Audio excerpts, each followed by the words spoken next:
Bismillahirrahmanirrahim. Assalamualaikum warahmatullahi wabarakatuh. Alhamdulillah, innal hamdalillah nahmaduhu wa nasta'inuhu wa nastaghfiruh wa na'udzu billahi min shururi anfusina wa min sayyiati a'malina. May yahdihillahu fala mudilla lahu wa may yudlilhu fala hadiya lahu. Segala puji hanya milik Allah Subhanahu wa taala, Tuhan semesta alam yang telah menurunkan Al-Qur'an sebagai petunjuk, rahmat dan penjelasan yang terang benderang bagi seluruh umat manusia. Salawat dan salam semoga tercurahkan kepada Nabi Muhammad SAW, keluarga beliau, para sahabat dan seluruh pengikutnya yang setia hingga akhir zaman. Sahabat-sahabat sekalian, pernahkah kita membayangkan betapa besarnya amanah yang diemban oleh seorang mufasir? Ia bukan hanya sekedar membaca dan memahami ayat, tetapi memikul tanggung jawab untuk menjelaskan firman Allah kepada manusia. Al-Quran adalah kalamullah, kitab suci yang di dalamnya tidak ada keraguan, sumber segala petunjuk, hikmah, dan hikmah syariat. Namun, di balik kemuliaan itu, tersimpan tanggung jawab yang amat berat. Menafsirkan Al-Quran bukan seperti menafsirkan buku sejarah atau sastra. Ia memerlukan pemahaman bahasa yang mendalam, pengetahuan sejarah, kepekaan hati, kemurnian niat, dan integritas yang tak tergoyahkan. Kesalahan dalam menafsirkan ayat dapat berakibat pada penyimpangan umat, bahkan bisa melahirkan aliran-aliran sesat. Itulah sebabnya para ulama sejak dulu telah menegaskan tidak setiap orang boleh sembarangan menafsirkan Al-Quran. Ada syarat-syarat ketat yang harus dipenuhi, baik dari sisi moral, spiritual, maupun intelektual. Nah, di sini kita akan membahas syarat-syarat mufasir, memahami dan menafsirkan Al-Quran. Selamat datang dalam pembahasan mendalam mengenai kriteria esensial yang harus dimiliki seorang mufasir atau penafsir Al-Quran. Memahami firman Allah adalah tugas mulia yang menuntut integritas dan keilmuan tinggi.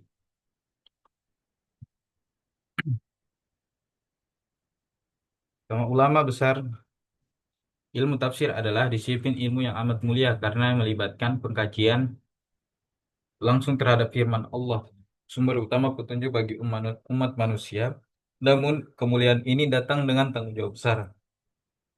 Tidak semua orang dapat atau berhak menafsirkan Al-Quran tanpa bekal dan kualifikasi yang memadai. Para ulama telah menetapkan dua kategori utama persyaratan yang harus dipenuhi seorang mufasir, yaitu pertama syarat mental, kedua syarat keilmuan.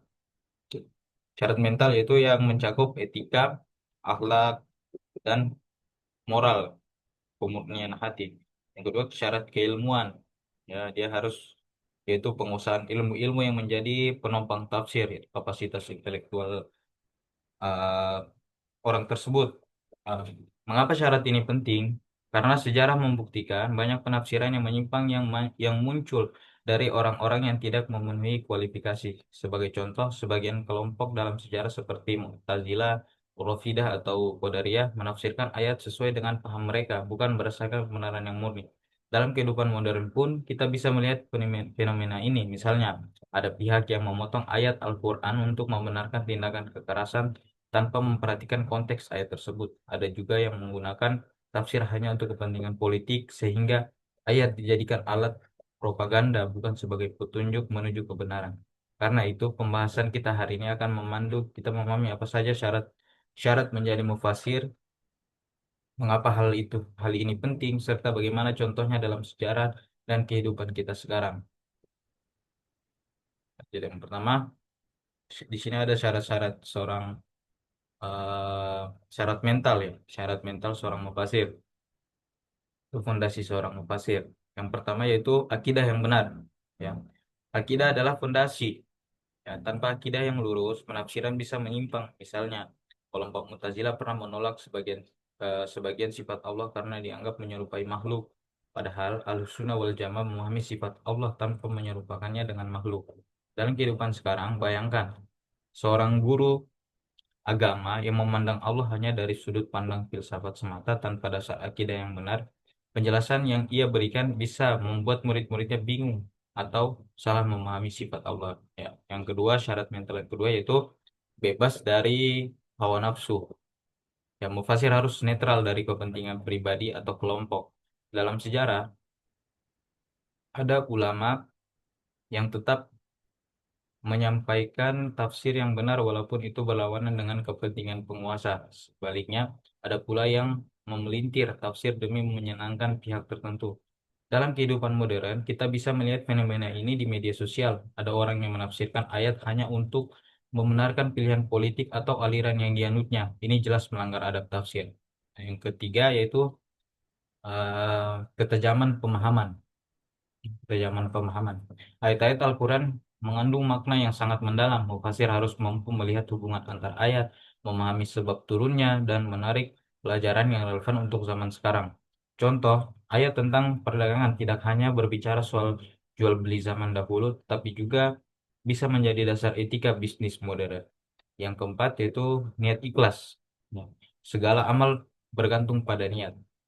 Mufasir yang ikhlas akan menafsirkan demi mencari ridha Allah, bukan demi popularitas atau materi. Misalnya, seorang ustadz yang mengajarkan tafsir di desa terpencil tanpa bayaran, tetapi dengan semangat mengajarkan kebenaran, dia akan mendapatkan pahala yang besar di sisi Allah.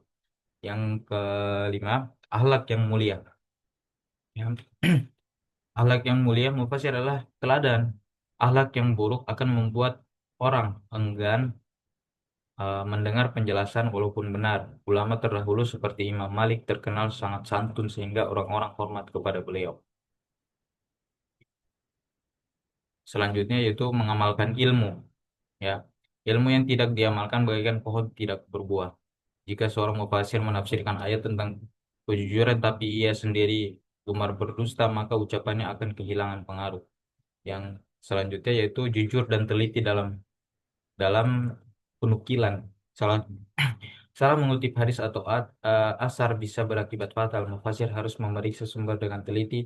Dalam dunia akademik, ini mirip seperti peneliti yang tidak boleh memalsukan data. Delapan, yang selanjutnya yaitu tawadhu dan lemah lembut. Tawadhu, rendah hati menerima kritik dan lembut dalam berdakwah. Sombongan ilmiah membuat orang menutup telinga terhadap kebenaran.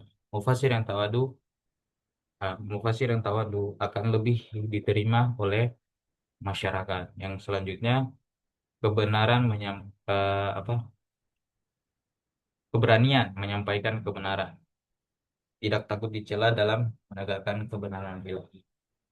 Ya, ini penting apalagi di hadapan penguasa zalim. Nabi Shallallahu Alaihi Wasallam bersabda, jihad yang paling utama adalah mengatakan kebenaran di hadapan pengusaha yang zalim, penguasa penguasa yang zalim. Dalam sejarah, Imam Ahmad bin Hambal berani menolak ajaran sesat kholak Al-Quran meskipun disiksa. Selanjutnya berpenampilan terhormat dan bijaksana. Penampilan rapi dan sikap bijak membuat pesan lebih mudah diterima. Ini seperti dosen atau guru yang tampil rapi dan teratur saat mengajar, membuat murid-murid yang kita ajar menjadi lebih fokus dan mendengarkan. Yang terakhir yaitu menghormati ulama menghormati ulama, menghormati guru adalah dan ulama adalah adab yang menunjukkan kematangan ilmu.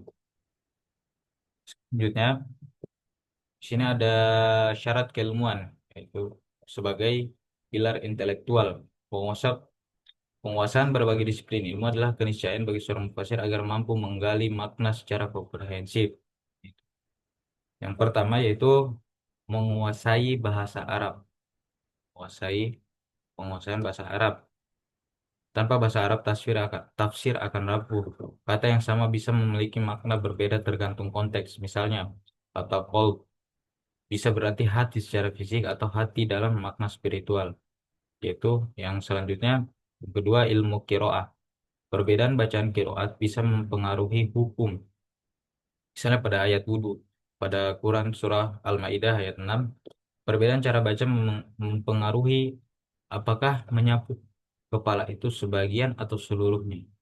Yang ketiga yaitu ilmu tauhid, menjaga agar penafsiran tidak menyerupakan Allah dengan makhluk atau menolak sifatnya. Ketiga, yang keempat, usul tafsir dan usul fikih.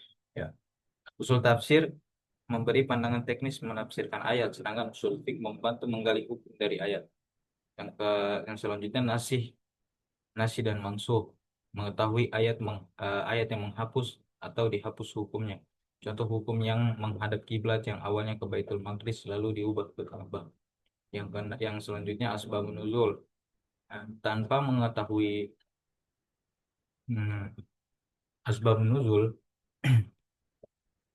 sebab turunnya ayat, penafsiran bisa keliru. Misalnya, ayat larangan mendekati sholat saat mabuk hanya berlaku sebelum khamar diharamkan total.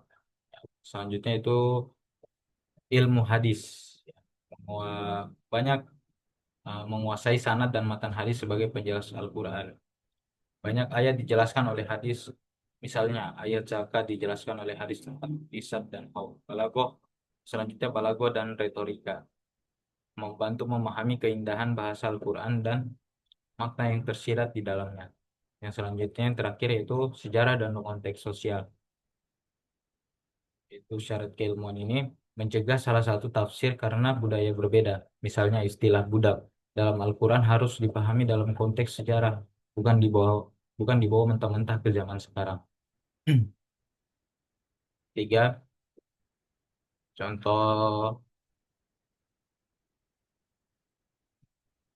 contoh mufasir. Contoh mufasir yang berikut ini ya bisa dilihat di slide ini ada beberapa nama seorang mufasir. Yang pertama yaitu Imam At-Tabari. Ya, dalam tafsirnya tafsir At-Tabari rujukan utama tafsir bil bil maksur. Yaitu yang kedua Ibnu Katsir menggabungkan ayat hadis dan asar sahabat. Yang ketiga yaitu Al-Qurtubi ahli fikih yang menyusun tafsir penuh kedalaman hukum. Yang ketiga yaitu Muhammad Abduh dan Rosyid Ridho tafsir Al-Manar relevan dengan isu sosial. Yang selanjutnya yaitu Wahbah Zuhairi dalam tafsir Al-Munir komprehensif dan kontemporer. Said Qutb di Zilalul Quran menekankan pesan sosial dan spiritual. Dan ada juga yang dari ulama Nusantara yaitu di sini ada Quraisy Shihab dalam tafsir Al-Misbah menjembatani pemahaman Al-Quran di Indonesia. Yang selanjutnya yaitu Buya Hamka tafsir Al-Azhar relevan dengan dia sangat relevan dengan kultur yang ada di Nusantara ini. Untuk sebenarnya menjadi kesimpulan yang bisa diambil dari pembahasan kali ini yaitu kesimpulannya adalah menjadi mufasir adalah amanah yang sangat besar. Ia memerlukan kemurnian akidah, keluhuran akhlak, dan penguasaan ilmu yang mendalam. Tanpa syarat-syarat ini, tafsir bisa menjadi alat kesesatan. Ada juga di sini ada beberapa integritas dan keilmuan. Seorang mufasir harus memiliki integritas moral yang kokoh dan penguasaan ilmu yang luas. Kedua pilar ini tak bisa terpisahkan oleh sebagai syarat sebagai seorang mufasir, yaitu yang kedua menjaga keautentikan. Syarat-syarat ini esensial untuk menjaga tafsir tetap lurus, otentik, relevan, dan bermanfaat bagi umat. Dan yang ketiga yaitu risiko penyesatan. Tanpa pemenuhan syarat-syarat ini, penafsiran berisiko tinggi untuk menyimpang dan menyesatkan umat dari kebenaran. Ya, cukup sekian pembahasan saya kali ini. Semoga kita semua diberikan oleh Allah Subhanahu wa taala adab dan pemahaman yang benar dalam mempelajari dan menyampaikan ilmu tafsir Al-Qur'an. Dan semoga apa yang saya sampaikan pada kesempatan kali ini dapat bermanfaat dalam kehidupan kita sehari-hari dan jadi dan semoga kita menjadi seorang uh, mufasir yang memiliki integritas moral yang kokoh dan memiliki penguasaan ilmu yang luas. Cukup sekian dari saya. Wassalamualaikum warahmatullahi wabarakatuh.